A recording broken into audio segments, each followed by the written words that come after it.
Hi అండి, నేను ఇప్పుడు మాగాయ పెట్టబోతున్నాను. ఒక 3 కాయలతోనండి. ఇగోండి మాగాయకి అన్ని కట్ చేసి పెట్టుకున్నాను. దీనికి తీపి మాగాయ అండి. తీపి మాగాయకి 1 గ్లాస్ బెల్లం అండి. ఈ గ్లాస్ తోటి, ఈ గ్లాస్ తో 2 గ్లాస్ కారం అండి. 1 గ్లాస్ ఏమో సాల్ట్ అండి. కొద్దిగా వెల్లుల్లి, మెంతులు అండ్ ఆవు పొడి అండి. ఇప్పుడు దీంతోనే నేను 2 గ్లాస్ ఆయిల్ కూడా వేస్తానండి. ఇంతేనండి తీపి మాగాయకి. ఇగోండి నేను మాగాయకి ప్రాసెస్ అన్ని ఇగోండి సాల్ట్ వేస్తున్నాను. ఇప్పుడు కారం వేస్తానండి ఇందులోని. ఇప్పుడు ఇందులో అన్ని కాసులన్నీ వేసేస్తాను. ఇగో అండి నేను అన్ని వేసేసాను. మెంతి పొడి, వెల్లుల్లి, మెంతులు, కారం అండ్ సాల్ట్ ఇదిగోండి ఆల్రెడీ చూపించాను కదా.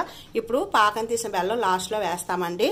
ఆయిల్ కూడా నేను ఇగోండి రెడీ చేసుకున్నాను. ఆయిల్ ఇగోండి మాగాయి నేను ఆయిల్ కూడా వేసేసానండి ఇందులోని.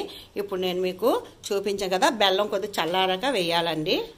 మన పాకం చల్లారిపోయిందండి. హాఫ్ అన్ అవర్ తర్వాత ఇవ్వండి పాకం వేసేస్తున్నాను నేను ఇప్పుడు.